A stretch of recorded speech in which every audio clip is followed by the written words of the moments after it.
extend my pranam to all the senior professors like Professor Ranjit Ghosh to be connected with us. I offer my regards to Dr. Prashant and Professor Pramod to be the speakers of today's webinar. Today, we'll have two sessions. In the first session, Dr. Prashant Shukla is with us. Dr. Prashant Shukla is the Associate Professor, Department of Philosophy, University of Lucknow, Uttar Pradesh. Today, he will speak on the theme, Words and Things, the Task of a Philosopher. I welcome him. In the second session, Professor Pramod Kumar Das, Head, Department of Philosophy, Noida Autonomous College, is with us. You know, is the host and convener of this program. Professor Pramod Kumar Das will speak on language of philosophy and philosophy of language in the second session. I welcome Professor Pramod Kumar Das. And before inviting Dr. Prashant Shukla in the first session, it's my pride privilege to speak a few words towards his academic pursuits. Dr. Prashant Shukla did his UG and PG from University of Allahabad. He did his MPhil and PhD from JNU, New Delhi. And prior to the present assignment in the University of Lucknow, he was the assistant professor in Hind College, University of Delhi. Professor Shukla has contributed many more articles to different journals. He has participated in different national and international conferences as a speaker, as a symposiast, as sessional presidents. Dr. Shukla contributed 25 papers in different national and international level journals and many more things. Dr. Shukla has been awarded as the Achiever of Greek Government Fellowship in 2006, and he has also been awarded with UGC Research Fellow in 2001. He has also been felicitated and conferred by different organizations for his contribution to philosophy and philosophical interest. Dr. Shukla has been assigned with different administrative duties in Hind College and in the present assignment in the University of Lucknow. He has co-curricular and administrative experiences for a couple of years. And Dr. Shukla's interest includes the classical Greek philosophy, philosophy of religion, symbolic logic, Western philosophy, postmodernism, and many more things.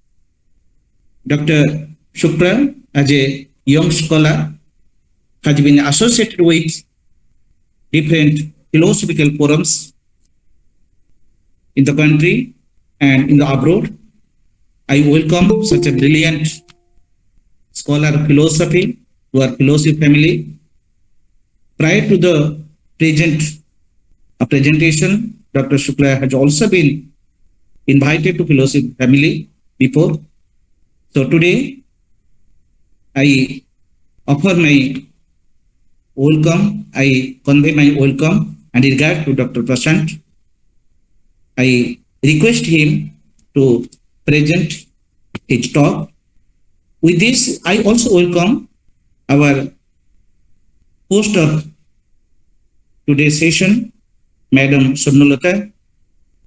Today, she is the host and convener because Professor Pramod Kumar Das is the speaker in the second session.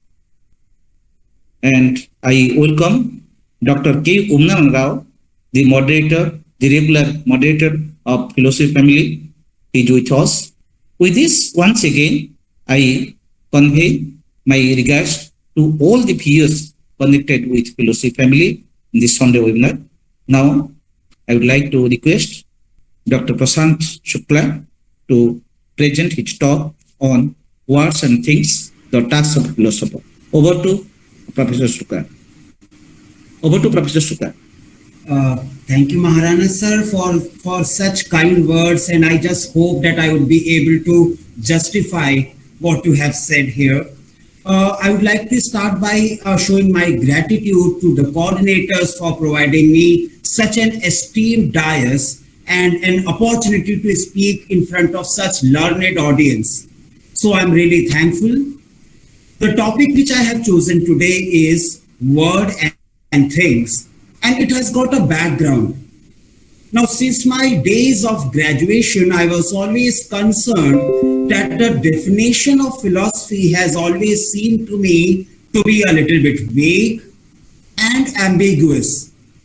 When it was taught to me and I went through a lot of books on philosophy, I realized, and maybe it was always there in the back of the mind, that to define philosophy simply as love, curiosity, or attachment for knowledge or maybe wisdom is maybe stretching it too far. Stretching it too far in the sense, it seemed to me, as if we are using such an overextended umbrella term which incorporates within itself almost all the aspects of the academic reading. So if I claim that philosophy is love of knowledge, what we call as darshan or drishti, the problem which I always face was that this definition does not give us the fair enough idea of what exactly the philosophers are doing and what is supposed to be the real content for the philosophers to discuss. Because if we accept philosophy simply as love of knowledge, the problem would be we would not be able to decipher and distinguish between the philosophy and the non-philosophical studies. Now, at no point of time I'm here claiming a kind of hierarchy or gradation between philosophy and other disciplines, but yes, I presume there should be some distinct traits of each and every discipline, and why should philosophy be taken as an exception? So I kept on talking and thinking and discussing with some of my senior professors to find out how to pinpoint the definition in a much refined manner. What is the connotation when the Indian philosophy calls darshan not simply as Satya Darshan, but also as Anviksha, Atmapariksha, and Parishkar Vidya? What happens when the analytical philosophers try to define philosophy in a different manner with a different viewpoint? Well, there have been so many definitions of philosophy. As Wilfred Sellars has said, philosophy studies how the things hang together in the most general sense of the term. So are we simply studying generality? If so, what is going to happen of the contextual understanding? How are we going to deal with it? Are we dealing with the objects, the ideas, the thoughts, the concepts, or simply the words and the language? Now, in the backdrop of all these thoughts which kept on coming to me, and they were quite provocative for me as well, I wish to present my humble understanding of the relationship between word and things as is seen, comprehended, and discussed by the philosophers.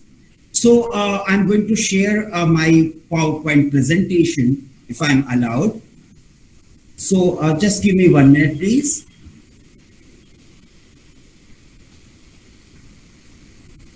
So the topic today would be words and things, which is the task of a philosopher.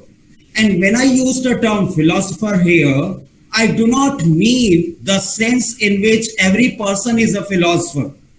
When I use the term philosopher here, I mean a technical, critical, and trained philosopher. So I'm not using the term philosophy or philosopher in a flexible or in the loose sense of the term.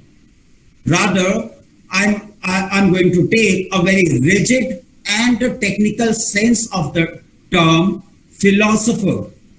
And then I would like to start with one of the very famous quotation of Wittgenstein, which I love to use time and again. When Wittgenstein was asked in PEI what he thinks about philosophy, he gave a quite interesting statement. And I would like to use this statement as the introduction of today's presentation. Ludwig Wittgenstein says, quote unquote, when most people ought to engage in philosophical investigation, they act like someone who is looking for an object in a drawer very seriously. He throws papers out of the drawer, what he is looking for may be among them, leaves through the other hastily and sloppily, throws some back into the drawer, mixes them up with the other, and so on. Then one can only tell him, stop. If you look in that way, I cannot help you look. First, you have to start to examine one thing after another methodically and in peace and in quiet. It is only then that I am willing to look with you and direct myself with you as a model in the method. And I believe that Wittgenstein was absolutely correct that this should have been the precise methodology of a trained philosopher. So at the very outset, I admit that the task of the philosopher is something quite difficult to establish. Usually, when we begin to study any subject, we are told what the subject is, what the discipline is. In other words, what the word naming the subject is supposed to mean to us. What do we understand by that particular term, which connotes the particular subject or discipline, maybe economics, biology, history, sociology, or whatever it is. Biology has to do with the study of living organisms. Astronomy has to do with the study of celestial objects such as stars and planets. Now, human history has to do with the study of what people have done and suffered during the centuries, so we might learn from them. What then is philosophy? Can we give a one-liner definition of philosophy in the same sense, with the same spirit as we have given for biology, astronomy, or history? Now that is a big question mark to us. When we open a book with the word philosophy in the title, what is the subject on which we may expect it to inform us? Can there be a pinpointed idea of what is supposed to be dealt with in a book which starts with the title philosophy? Unfortunately, the word philosophy wouldn't give us a very clear idea of what to expect. The word is used very loosely, very vaguely, sometimes ambiguously. For example, if someone asks me, what is your philosophy? What kind of answer is appropriate for such a question? Because nobody can ask what's your biology or what is your history. But people can ask what is your philosophy? Would the answer be same for a layman and then for a trained philosopher? Now that's a big question mark. Everyone seems to agree on one thing at least, that if a question can be answered, can be responded empirically, that is by the use of the senses, by seeing, hearing, touching, or other senses, it is not a philosophical question. So at the very first step, we try to decipher what is not philosophy, and therefore what is not supposed to be the task of a trained philosopher. So there are different sets of questions which come to us in academia. For the sake of example, the statements of ordinary perception, such as there are 3 chairs in this room, there is a fan in this room, and there is a laptop in this room, does not form a philosophical question. It's a matter of ordinary perception, and that's it. On the other hand, questions that science can answer are also not the philosophical question. Whether you talk about physics, astronomy, geology, chemistry, biology, or psychology, all of them are empirical behavioral sciences, and their discoveries are made either through observation or experimentation that involves numerous aids for the senses, such as, let's say, map, questionnaire, interview, microscopes, telescope, spectrometer, and whatnot. So if an experiment can settle down the question, it becomes a scientific question and therefore not a philosophical one. On the other hand, what happened in the past is also not a philosophical question. Now, if I have done my PhD on Jürgen Habermas, if somebody asked me when did Habermas die, then I would say it is a historical question, not a philosophical question, because it pertains to data, facts, and evidences. Now, answering such historical question would require certain documentation and certain other kind of evidences. Therefore, it also cannot become philosophy. Questions in arithmetic, algebra, and other branches of mathematics are also not the philosophical question, because mathematical questions require calculation, not observation. So there are different sets of questions, and there are different sets of disciplines or subjects or skills which are supposed to answer these questions, and none of these questions is supposed to have a philosophical bend or a philosophical inclination of mind.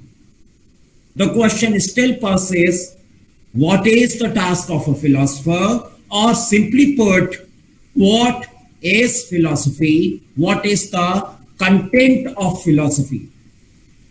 What then is left for philosophy to consider now? Different answers to this question have been suggested. They all take us into much the same area of thought, although the answers themselves are not the same.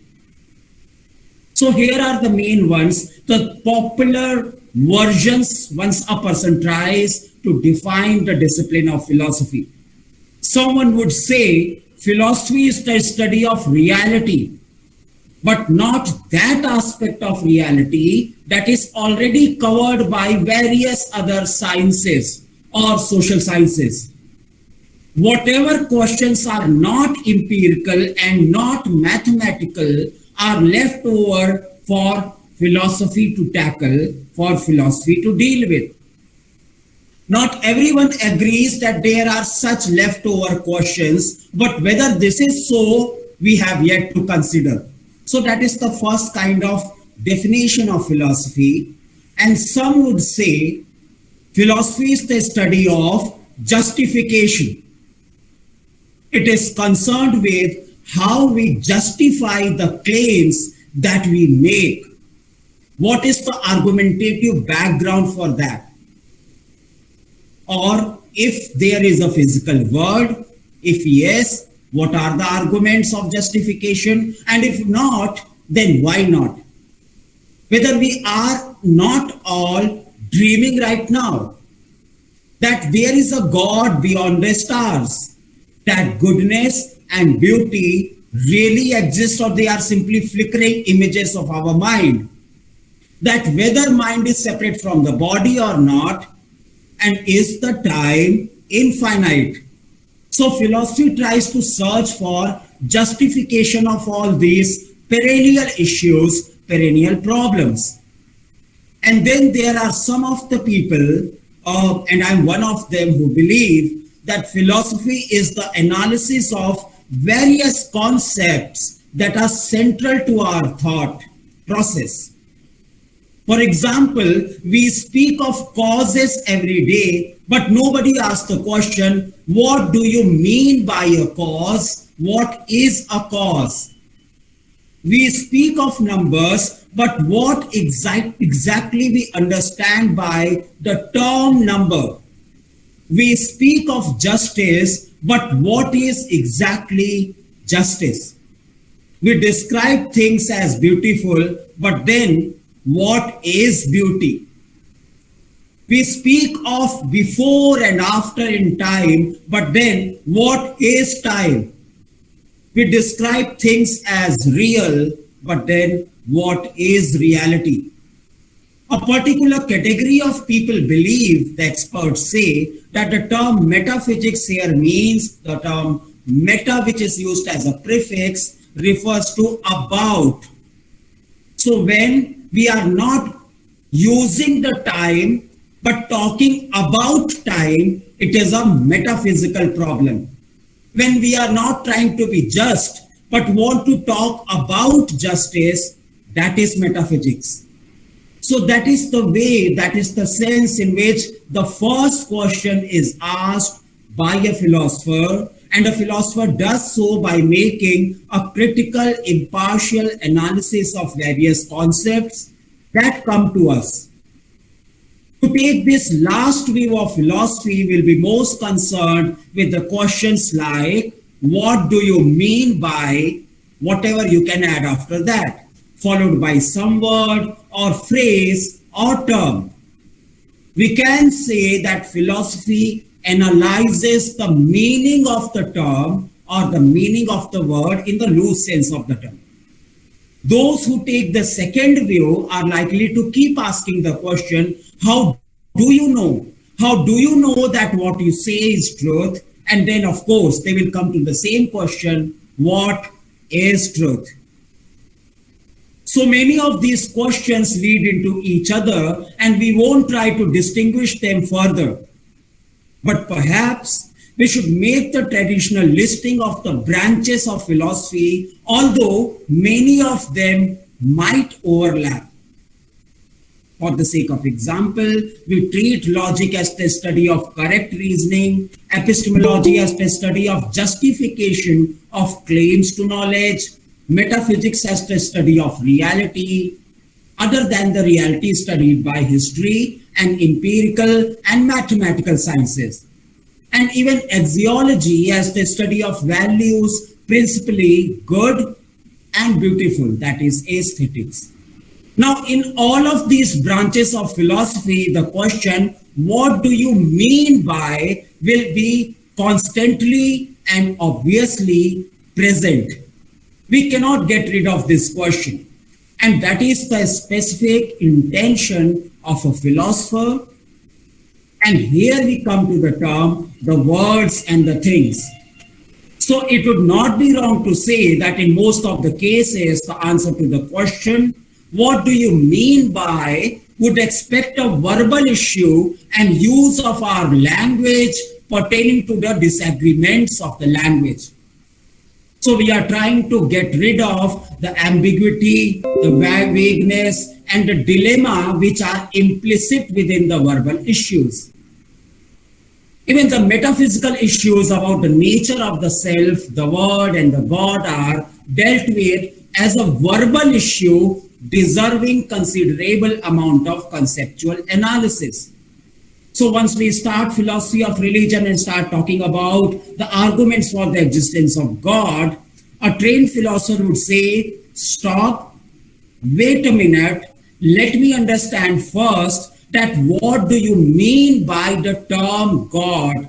And then we are bound, we are compelled to give a definition of God as something having the predicates of simplicity, eternity, omniscience, omnipotence, and omnipresence. It is only after explaining what do you mean by the term God that further deliberation can be pursued. Animals communicate with one another through certain sounds, gestures, and body language to indicate something. Human beings also communicate with each other in these ways, but the distinct ways in which humans communicate is by means of words, shabd. Now, some animals such as chimpanzees can understand some words and even sentences, but apparently they cannot invent them. Human beings, however, not only invent them, but use many of them to communicate our thoughts and questions so complex, so abstract that no other animal is able to understand or comprehend them. Now, the number of words in any language is finite. Now, this question is also dealt with in John Hosper's Introduction to Philosophical Analysis, and I'm taking the cue from Hosper's once he says, the English language contains more than 45,000 words, more than most of us can ever remember, but is still not enough to enable us to tell the infinitely variable things and qualities apart in this world. But we want to be able to use words to talk about anything we wish, so we group the individual things and qualities into classes or kinds. That's how we form classes out of the words. We abstract these qualities from the individuals that possess them and then analyze them.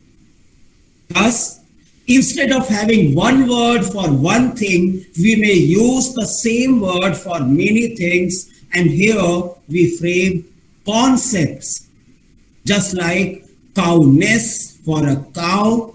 We observe individual cows and then we create a class of cowness. We observe individual cup and then we will develop a class of cupness. That's how we frame our concepts. There are natural classes, of course, in biology once we talk about genus and species, but then there are also some man-made classes. Thus, the member of one class has common features not possessed by members of the other class. What Strawson would love to call as the definition of class membership and class exclusion. These classes exist out there in the sense that the characteristic things have in common exist in the world waiting as they were to be made the basis for a classification. Now that's a different question, that since we have anthropogenetic knowledge, so these classes are meant only and only for the human rational mind. But they are man-made in that the act of classifying is the work of human beings, the rational mind, depending on their needs, depending on their interests. And therefore, it would not be wrong to say that words are the tools of a philosopher. When a word is used to name a class of thing, the word here is used like a label on a bottle that tells you what is inside the bottle. And if two bottles have different kind of contents, it is important not to use the same label for both of them. The label has no importance in itself, and so are concepts.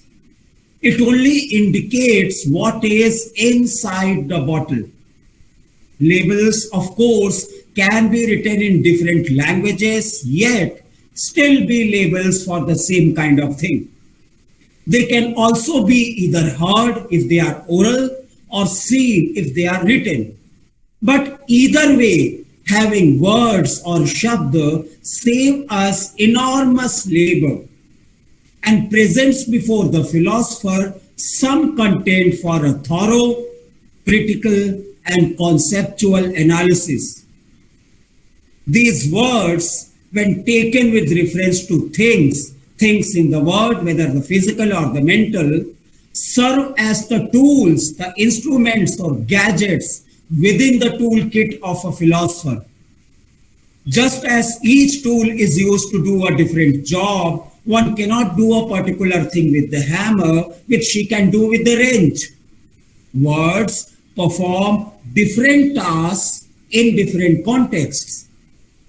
To know the meaning of a word is to know what a specific kind of job it does, what its function is in the language. When we ask for the rule for the use of a particular word, we are asking for the definition of the word. Without a definition, we would not be able to know under just what circumstances we are entitled to use the word for a thing or not. So once we understand the words and then within quote unquote terms, classes, concepts, and then we finally come to definitions. So words tell us what characteristics something has in order for the word to apply to it. Now this asks for a clear-cut definition. Even if the definitions are not very clear, as in case of some mystic experience or spirituality or any other such case, they are still useful in the sense that they give us a fair enough idea of what do we mean by the term. And since the time immemorial, philosophers kept on discussing the deliberations in this particular manner. When Theaetetus asked Socrates, what is justice? Socrates asked back, first of all, you should tell me, what do you mean by the term justice, courage, love, friendship, or any other thing? And it is only by the effort to define these particular terms in the technical manner that we developed a dialogical method and come out with a working definition. And that is precisely the task of a philosopher, which he or she does with the toolkit, that toolkit which consists of nothing else but words, terms, classes, concepts, definitions, broadly speaking, are language. That language which is well competent to express our thoughts, ideas, and communicate. All this may expect some rational, some logical rigor, and that is where philosophy comes into play. It clarifies the verbal disputes or the ambiguity or vagueness of the given word, and thus gives us a clearer understanding of the thing in this word or beyond, and thus assists us in the refinement of our existing corpus of knowledge. That is why in Indian context, the trained philosopher would prefer to call darshan as the Parishkar Vidya or the Anvikshiki. Now, if we take this as the standard definition of philosophy for a particular set of philosophers, I would like to take support from none other than P.F. Strawson, who prefers to give a technical definition for the task of a philosopher. So the hardcore analytical philosopher like P.F. Strawson, in his famous text, Introduction to Logical Theory, might say, quote unquote, most of the statements we make are not themselves about a statement, but about people or things. Statements which are not themselves about statements, we shall call first order statement, and those statements which we make about first order statements, we call second order statements. And the process keeps on going and going. And that is why thinkers like that Frege, Russell, Wittgenstein, and Strawson, of course, Wittgenstein will disagree in his later life, but early Wittgenstein and Strawson. So all would agree that philosophy is a second order inquiry. It cannot become a first order inquiry because our tools are not the same as that of other disciplines.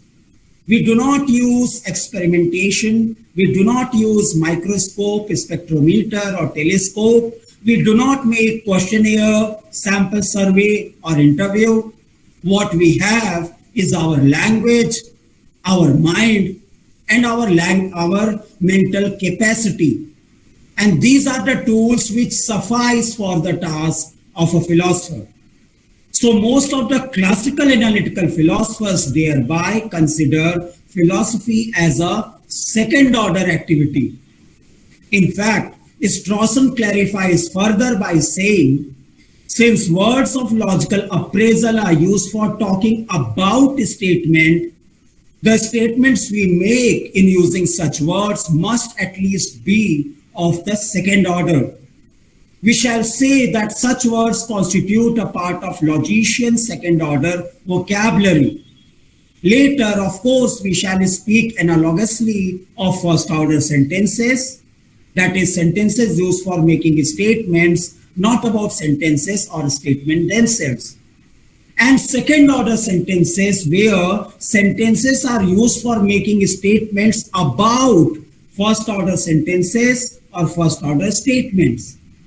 So the phrases follows from and logically implies carry with them a suggestion of those mind exercising situation in which we are prepared to talk of reasoning being carried on, of inferences being made.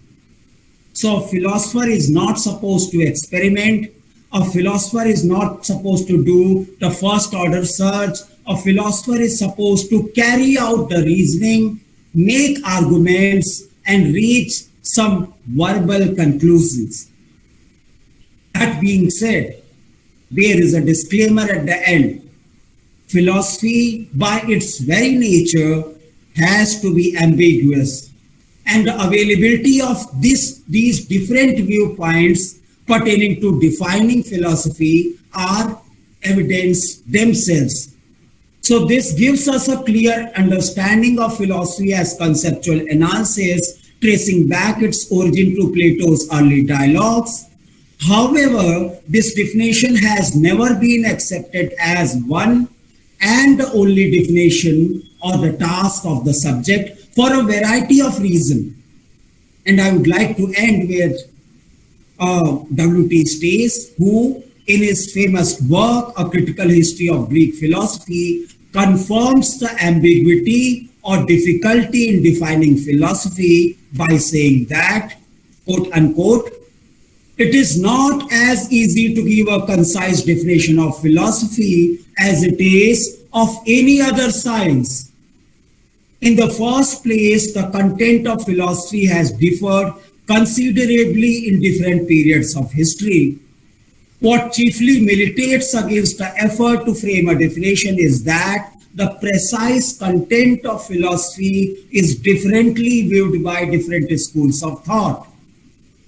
Thus, a definition of philosophy which a follower of Herbert Spencer might frame would be unacceptable to an Hegelian, and then the Hegelian definition would be rejected by the Spencerian.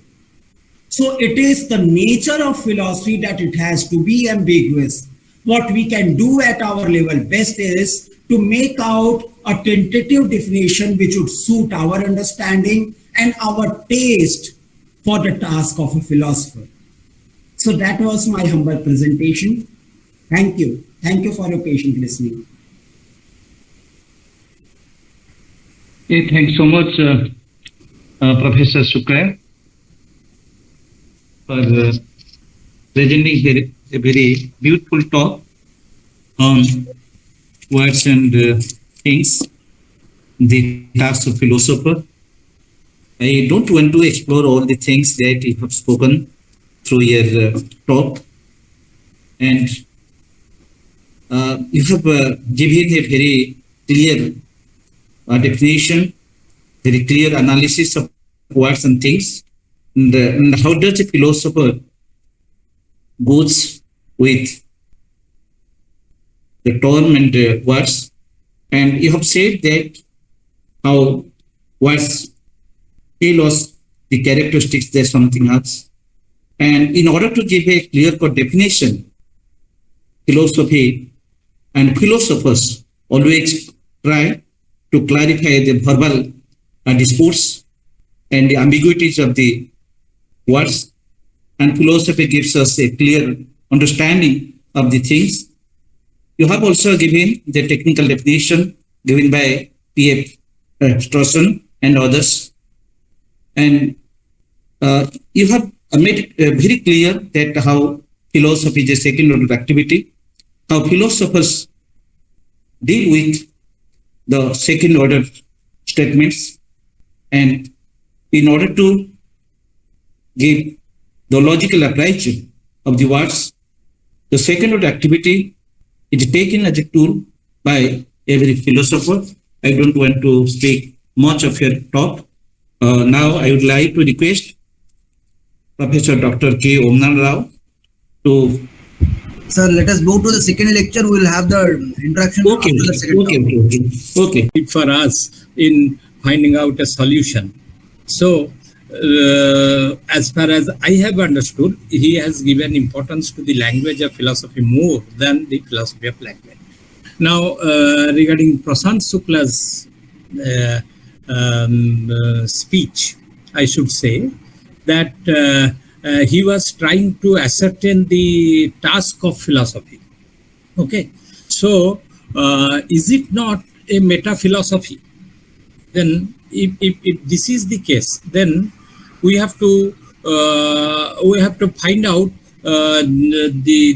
we have to make two groups: Wittgenstein, Strawson, Tarski, Davidson in one group, and the Heidegger, Derrida, and the continental philosophers in another group.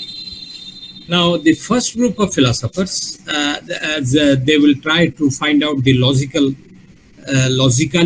of our expression. That is one thing. But when we are coming to the continental philosophers, what we find is known as intertextuality. That means text about the text. That means this is this is also practiced in our Indian thought. What we say, Purvapak, Khandan, and then Uttarpak, then Siddhant. This process is about the text and challenging the text, because what philosophy is, we learn philosophy in a historical setup, historically. So we just see our preceding versions, what we are going to utter, and then we try to modify it, we try to criticize it. This is the task of the philosophers, the analytic way. But if we accept it in that way, then this intertextuality, a text about another text, will become a second order philosophy, the philosophy of philosophy. So I think Dr. Sukla should give emphasis on this aspect of the things, meta-philosophy. And so far as the practice is concerned, the task of philosophy is concerned, I think we should accept Russell's version when he says that the only way to find out what philosophy is to do philosophy.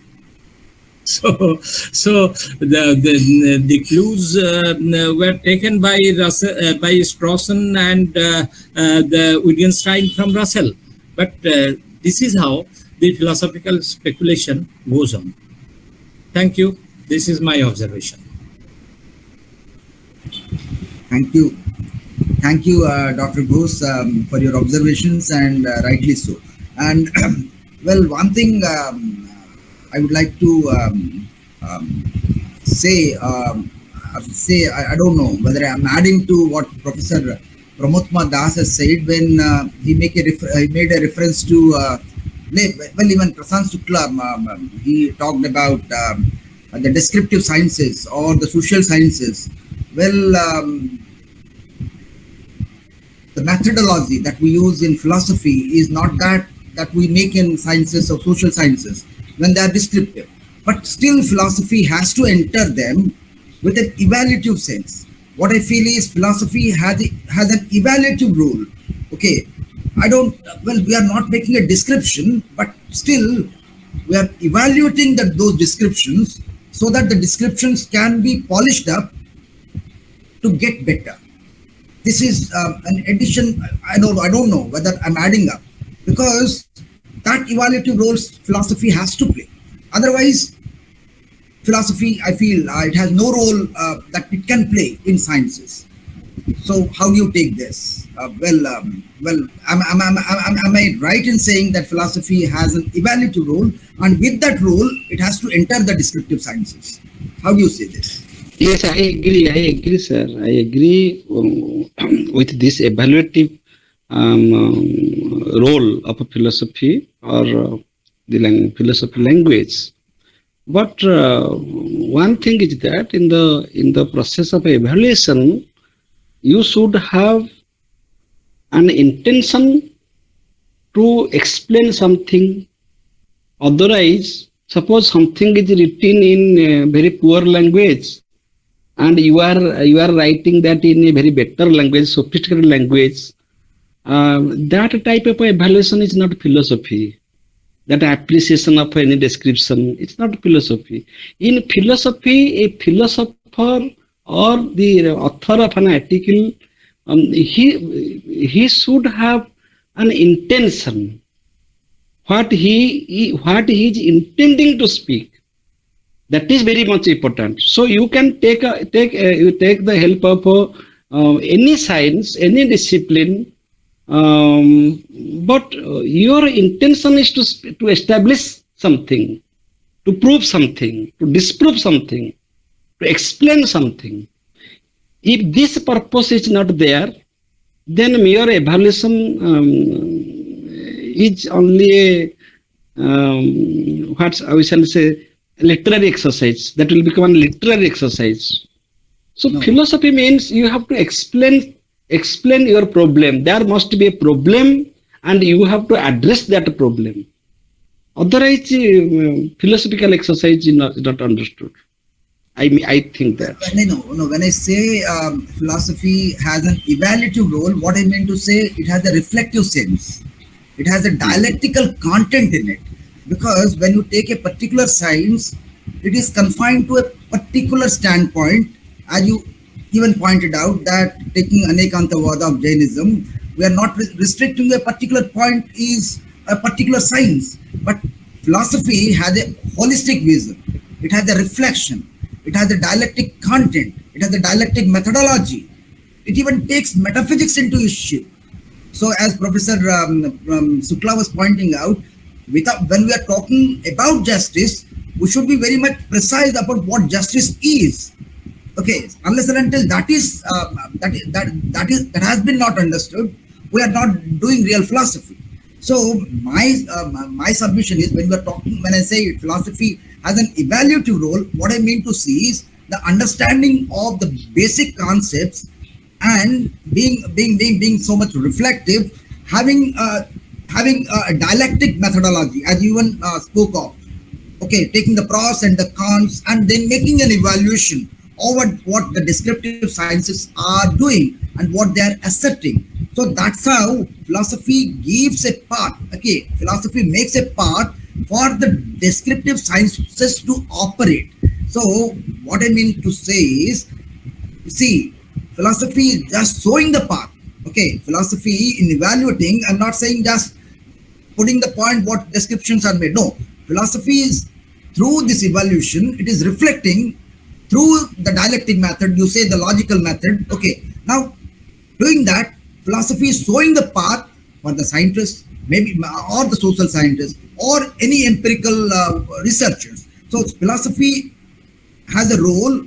When I say it is evaluative, I mean it has a reflective role. It has a dialectical methodology to show the path for the sciences to operate, for the social scientists to operate. This is what I mean. Yes, but I just differ from it, that nobody's evaluation is final. Okay, suppose you evaluate in one way, my evaluation of the same thing may be different. what I mean to say, what is the job of a philosopher and what should be the language of philosophy? That we should have an intention, we should have a problem, and we have to address that problem in a particular context, and we shall give a justification of our problem, of our claim.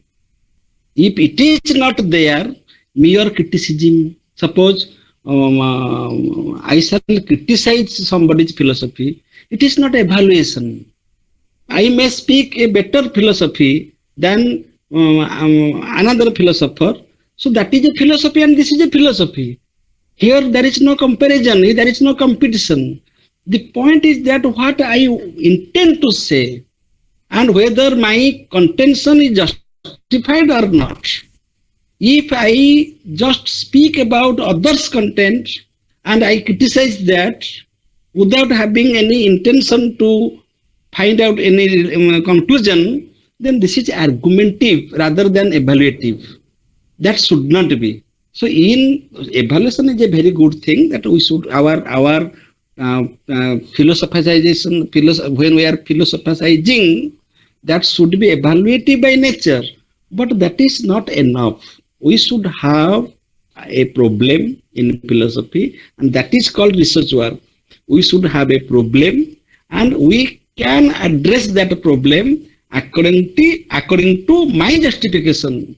You may evaluate it as wrong, but what I have said, I have justified it from one perspective. So how can one philosopher evaluate the perspective of another philosopher? Rather, we should admit that he is correct from his perspective, from his own perspective. So, actually, Dr. Rao, evaluation is good, but philosophy is much better than that. Philosophy is wider than that, I think. Do you agree or not? No. Well, what I mean to say is when I say philosophy is evaluative, I say the methodology that it uses, the methodology that you have suggested, the logical methodology. I say the methodology is dialectic. Okay, so it is evaluated from taking both the stands. Okay, the descriptions are there, the descriptions have come out. Okay, so when I say it is dialectical, so philosopher is trying to see what the descriptions are by seeing both the pros and the cons, and then finding a path so that the descriptions can be better be furnished. What I mean, that's the path. That's the path philosophy has got to do. Okay, that's how science also progresses. So that's how philosophy finds a part to play in the descriptive sciences. Otherwise, philosophy will not see. The methodology is your methodology. I'm saying the logical methodology. I say the dialectical methodology. I'm finding the pros and the cons and finding the way through so that the sciences can operate better. So this is my understanding. Yes, from that where you ended, I am just adding one sentence. The best evaluation of yours is not the conclusion in philosophy. I just mean to say that you evaluated by something by your own attempt. That's good. But you should not close your door. That is still open for discussion. Okay, that is always there. That is all. Yes. If the evaluation is final, that would be the end of philosophy. That would be the end of the world. Yes. It would be the end of all knowledge altogether. So evaluation that goes, and the process keeps on going on, and there is no end to it. There is no there is no finality in science, nor there is any finality in philosophy. Okay, but the methodology, what I see is a dialectical methodology that would help the descriptive sciences to progress. Very good. Yes. This is my yes. I Dr. agree. Shukla, I do want to say something on this. Dr. Shukla. Yeah, I just want to add something. Of course, I agree with what Professor Rao has said. I absolutely agree with that, that philosophy has to be taken as an evaluative discipline. And the classic example would go like that. Socrates, in none of his dialogues, would say that be just or be courageous or be honest in your deeds. But then he searches for an evaluative definition of what the term justice or courage actually mean. Because he believed that since we are an evaluative discipline, so the first task is to make the people understand what the term justice actually means. Because if we will have a clearer understanding of what justice actually refers to, there are fair enough chances that it will lead to the development of a just society.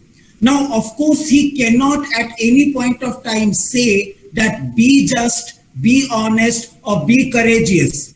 The moment he will say that, it will come in the first order domain. What he can say at the best is that let's develop a proper understanding of justice, honesty, or courage, because that is the task of philosophy. Now, whether you become just later on or not, it's a contingent issue. But then, after doing evaluative interpretation, as in philosophy, there are fair enough chances that the second order understanding can be imposed in the first order domain as well. If it can be done, the task of a philosopher should be considered to be successful. So that is my understanding. Thank you. Thank you, sir. Well, we have with us Dr. Aniruma. Well, she is a regular participant since last few weeks. Well, Dr. Aniruma, do you want to say something on this? Well, your questions are really well. She's there. Welcome. Yeah, good evening. Good evening. It's always a pleasure and a great satisfaction hearing to Dr. Prashant Shukla, and definitely to Professor Pramod Das, so clarity in expressions. So when I was hearing Prashanti, I was thinking that philosophy is starting with a meta study.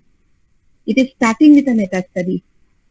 I mean, as you place it, like just now, Professor Runjit Ghosh was saying, the term he was using as a meta-philosophy, I will rather say it is a meta-study.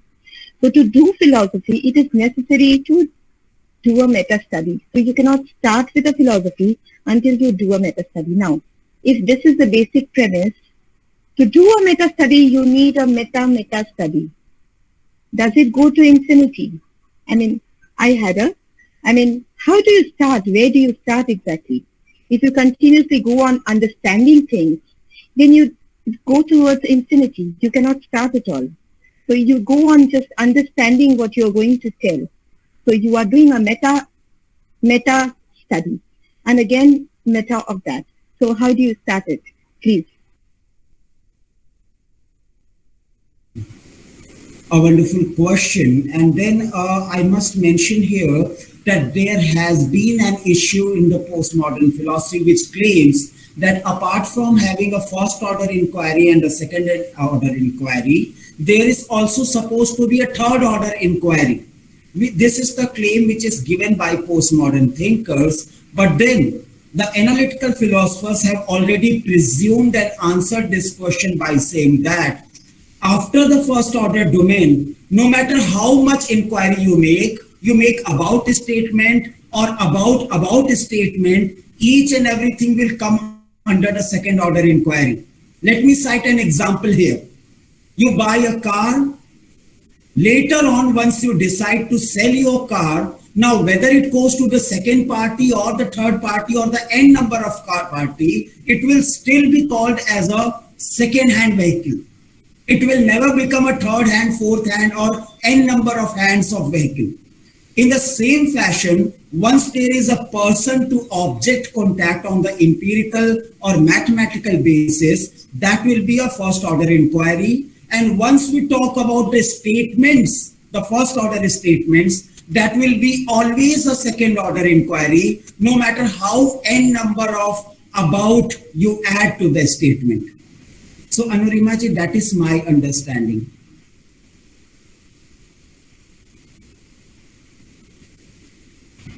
Okay, actually, I was trying to understand only philosophy.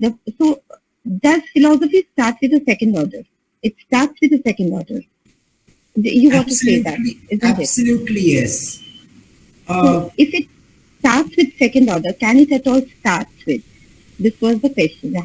Can it at all start with? If it starts with the second order, and if the intention is to understand, I mean, why does it start with a second order?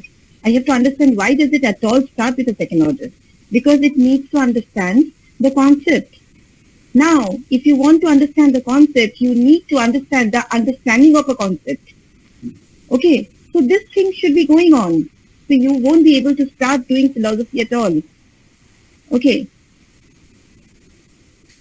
Once we start doing philosophy of religion, Prashant, you see what Arunima is trying to say is this, that if we try to enter into that domain, then we will be doing a second order activity. That means philosophy as a second order activity, and again we are working on it, means again we are making another second order activity under this. This is what probably she is mentioning.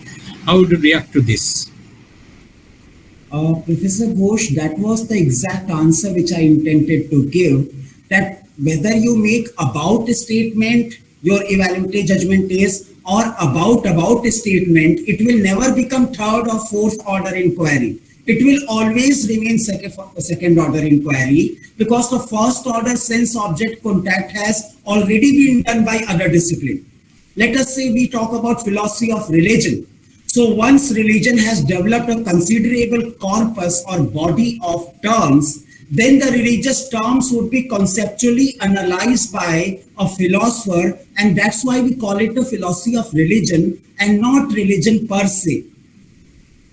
I hope I'm making sense to you. Sir, it is not a concern like whether it will be called second or third or fourth.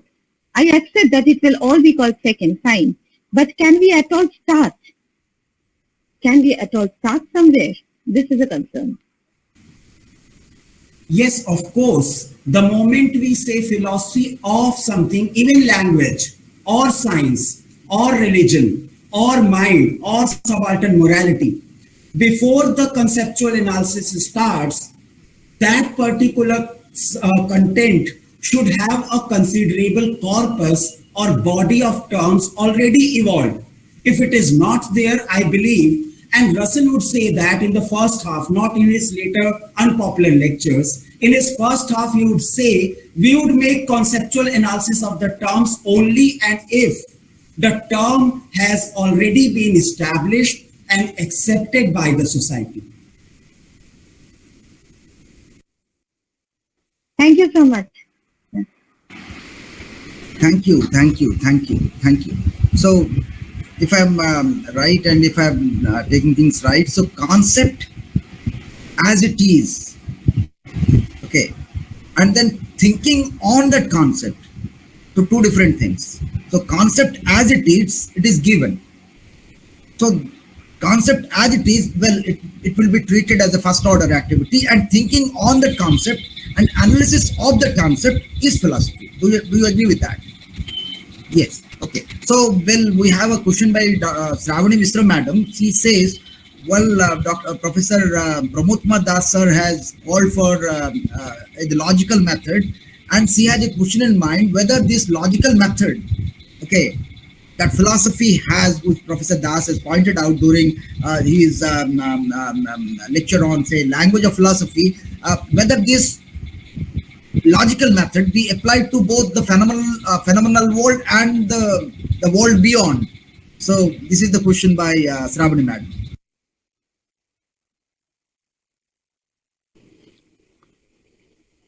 Yes. So just I shall answer this question. Just I shall add one thing what was discussed before regarding the first order and second order activity of philosophy. So the first order activity is always descriptive by nature. The second order activity is always implicative or explanatory or logical by nature. This is the difference between first order and second order. As Anurima Madam said and Dr. Ranjit Ghosh clarified that the second order the second order of second order, and there will be go in this process. No, when the second order is discussed descriptively, it can be also discussed in as the second order. That means whenever we are having a first order that is descriptive by nature, that may be any discipline, that may be about science, maybe about arts, commerce, anything, whatever. And Dr. Rao also very beautifully said that the concept as such means it is descriptive. What is given to you, what is described.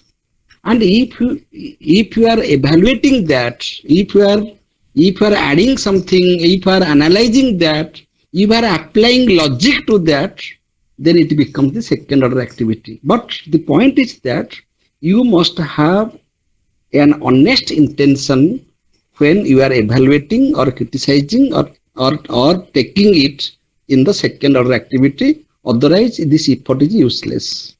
It is not the argument for the sake of the argument. And the second thing is what Sravani Madam is asking the question about the logic of the metaphysics. Whether when we are discussing about logic, can we explain both phenomena and noumena, or the appearance and the truth?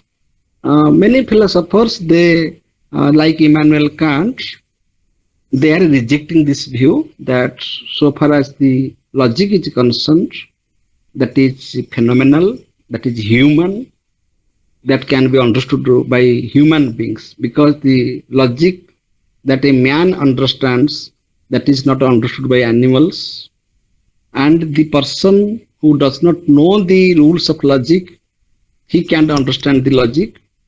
But the point is, many philosophers, they also speak that there is logic of metaphysics. There is logic of metaphysics, but Immanuel Kant is rejecting that, because critical philosophers, they think that whatever is through a format, that cannot describe the totality. So the point is that our realization of metaphysics is something different, which may not be expressed in language, but the truth is there. Therefore, whatever we realize, that may not be expressed in logic or language, because logic also obeys the binary principle. Suppose we say law of identity, that means A is A is A, or P or not P. A and A are contradictory to each other. So here also we take binary concepts. Logic can't be done without this binary application. But those who have realized truth, they have transcended the binary concepts or any dialectical approaches, and they have the realization of the unity, the complete synthesis. That cannot be expressed in any form of language. This is my contention. So metaphysical truth can be realized. Metaphysical truth cannot be expressed through language and logic. It is accepted by both Western philosophers and Indian philosophers. In Western land, I took the help of Immanuel Kant. In Indian culture, I took the name of Shankaracharya and many others. Thank you. Thank you so much. So sir. you mean to say that the language of philosophy actually helps us transcending the binaries which we come across in the use of language? No, sir. No. And then what? Just the opposite.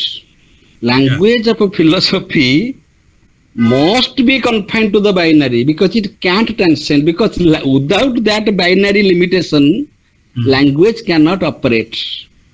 Yeah. So language is bound to follow the binary application. Even our thought, even our logic. The point is that is not the truth. Truth is something which is beyond the binary applications. This is not only accepted by Indian philosophers, this is also accepted by Western philosophers like Immanuel Kant. So we should know our format. Logic is our format. Language is our format. Who are we to assess the truth? Truth is so vast. Western philosophers, those who are critical philosophers, those who focus on the linguistic analysis, very sorry to say, there are some philosophers are claiming that if you analyze language from this corner and that corner, that is the entire philosophy. Beyond the language, the scheme of language, no discussion is useless. No, that is not philosophy, that is a part of philosophy. Philosophy means what you realize, that is mixed in the language. Philosophy means what you think, that is matching with logic. And philosophy is what you are speaking or writing. So philosophy is very wider. We should not confine philosophy only with the linguistic expression. Philosophical problems cannot be solved by any linguistic expression. When Wittgenstein said that metaphysical problems arise, metaphysical problems take place when the language goes on holiday, this is misinterpreted. I don't think why it is misinterpreted. What Wittgenstein intends to say is that there are different disciplines. And also William James is speaking about the varieties of human experience, that man has varieties of human experience. So there are different experiences, there are different disciplines. Every discipline has its own language. So you should know the use of language of a particular discipline. Don't make the category mistake. When you are discussing about science, don't discuss that with the language of religion. When we are discussing about religion, don't discuss that with the language of science. Every game has its own rule. This is the language goes on holiday means language is not interpreted by its own proper role. That is its role in a particular discipline. So we should be very much comfortable. Suppose I am a scientist. I am using scientific language in my laboratory, but I have my personal life. I have visited the temple with my family. So there I can pray. So here language differs. There I should not use the scientific language. There I should say tat ejati, tat na ejati, tat dure, tat antike. You are here and you are everywhere, you are moving and you are not moving. This appears to be contradictory, but these are not contradictory in the religious domain. So the function of language, religious language, is very much relevant in that experience. Those who don't have a religious experience, they can't understand that language. Chakaki sabu dekhuchi. It is meaningless. It is not meaningless. It is meaningful in the religious domain. Jagannath means Jagadarnath. He is the Natha of the entire world. But what with general Jagannath means he is in Puri. Puri Jagannath is the Jagannath. Now Jagannath means the Natha, he is the Lord of the entire Jagat. Isavasyam idam sarvam. So this type of expression can be understood by those persons who have that realization. By simply being engaged in linguistic analysis, we can't have that realization of truths. You are right. Wittgenstein is suggesting different methodologies. So also William James is suggesting varieties of religious experience. So they believe in these things, that these things will be definitely there. We cannot just overrule them. This was the view of both Wittgenstein and William James. Thank you. William James, thank you. Thank you. Thank you, Professor Das. Well, two things I wish to say here. That to what Professor Das has said, that what I could conclude from the entire discussion that followed, that both logic and language, very skillful. They are very good tools, and they do take mankind to very great heights, but still they have to face a dead end. They have to face a dead end, and there they fail. So that speak of the limitation of both language and logic. But still philosophy operates. How philosophy operates? Philosophy operates through the realization, which language cannot do, which logic cannot do. So this is one thing that I have to finally conclude. Thank you, sir. Okay. That is what the last line of Tractatus, whereof you cannot say, thereof you must remain silent. Yes, sir. We have to Yes. emphasis on that. That Yes, is what yes. I is trying to- Yes, very nice. Oh, beautiful. That means silence is also a highest order of language. Language does not mean that it should be only verbal. It should be Silence only speaks. It is silence that speaks. Silence speaks. Yeah. You can't explain a mother why do you love your child. It is indescribable because mother has her own realization. We can't express it. Many things are there which can't express in language. In our practical experience, we manage to express some feelings in the language. We can't express. Thank you, sir. Thank you, Ranjit sir. Ranjit sir, thank you. One thing. Pramod sir. Okay, Pramod sir. If you are accepting that silence is the highest language, then why do you deny that language fails in understanding the metaphysical truths? Hello? No. Language means that we are talking about that language which is developed by human convention. That language which is created by human beings. We have created words, we have given meaning to them, and these are accepted by the society. We have a common agreement that which word means what. Then we have a linguistic communication. Through that, you can't accommodate the metaphysics. When we are talking about silence, that is transcendence. Silence means transcendence. Language of silence is the language of realization. Yes, very nice. Yes, that is transcendence. Okay, it is the language of realization. So Sir, you belong. Sir, Kailash sir is a devotee of Sri Aurobindo, Sri Ma and Sri Aurobindo. For you, I am telling one thing from Sri Aurobindo. I am becoming emotional to say this. Your language will be changed when your level of consciousness will be changed. When a great philosopher speaks a word, it is so much condensed with the truth that a common man can't speak. So if you are in the higher mind, your language is something. If you are in the intuitive mind, your language is something. Therefore, what is supermind? Supermind means the truth consciousness. That means in every state of mind, there is an attempt to know the truth. But the real truth is known in supermind. That means what happens in the lower minds? In the lower minds, there is a shadow. There is a limitation. So your language speaks about your realization. Suppose you speak. We can say that language diversifies, but silence unifies. That is Unify. Thank you, sir. Ranjit sir is saying today very wonderfully. Thank you, sir. Thank you, Professor Das, Professor Dr. Ranjit Ghosh sir, for the observations.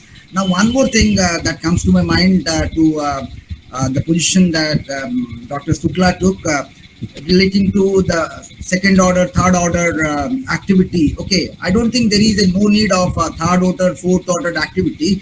My understanding goes something like this: if concept as it is taken, the concept is taken as a first order activity, and philosophy as a second order activity, it makes an analysis, it makes a reflection, or it makes an evaluation of that very concept, and in the process we call philosophy as a second order activity. Now, by the operation of this second order activity, the concept takes a new shape.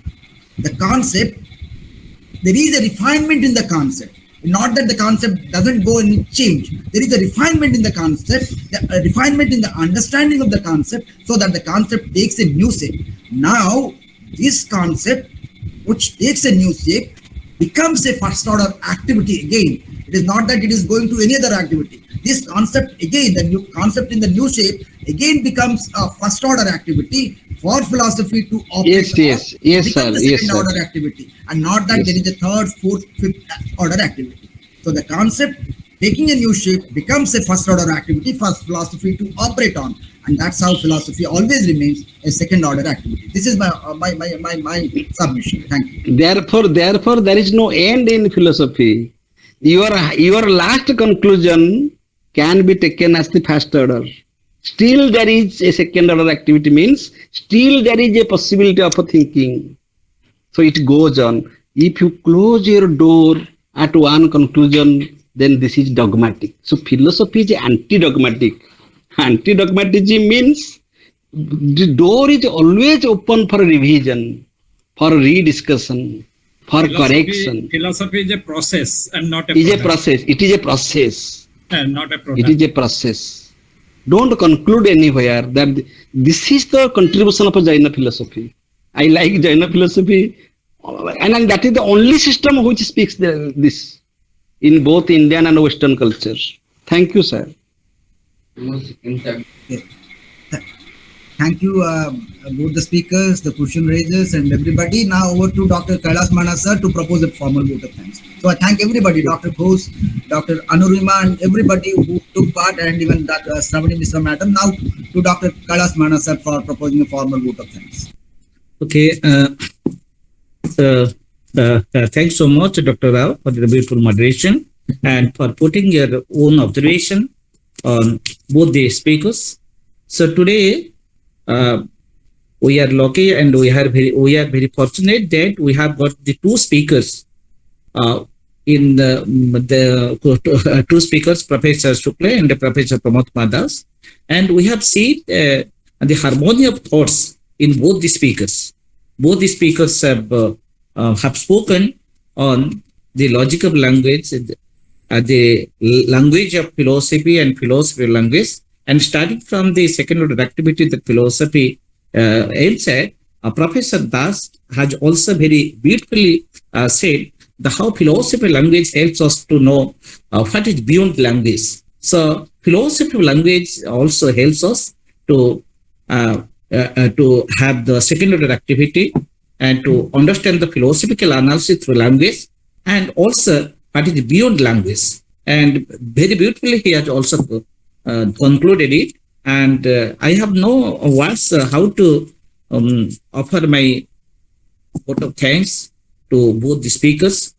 Before proposing vote of thanks to both the speakers, I bow down before Professor Ranjit Ghosh for his observation, for his beautiful observation, both the speakers, and he has tried to solve the ambiguities and the questions raised by different viewers today. And I also thank Madam Shravani and Madam Arunima for their questions, for the beautiful observation and beautiful questions. And Professor Das and Professor Shukla have tried to resolve all the questions, and they have put their observation, put their reflection, philosophy reflection on both the questions. And we are really fortunate to have both the speakers on this platform. Professor Pramod Kumar Das has made it possible by inviting Dr. Prashant Kumar Shukla, and I can see how it happens. Both the speakers are at different places, but today we can see the harmony of thought, harmony of philosophical reflection in both the speakers. So I must propose a vote of thanks. I am very fortunate to have my gratitude to both the speakers, and I have my gratitude to all the peers, to all the learned viewers to be with us in the Sunday webinar. I must extend my heartfelt thanks to Professor Dr. K. Rao for his moderation, for his analysis, and for having a connectivity in answering all the questions. I must also thank Madam Sonnalata for hosting the session. And with this, I offer my gratitude to all the peers connected with the Sunday webinar, and over to Madam Sonnalata to wind up the session. Oh, thankful to even Dr. Anurima and Sramani Madam, and also I thank you for coordinating this session and raising a beautiful question. Thank you, sir. Thank you, everybody. I thank everybody. Yes, now the meeting is declared closed. We are grateful to all of you. Thank you.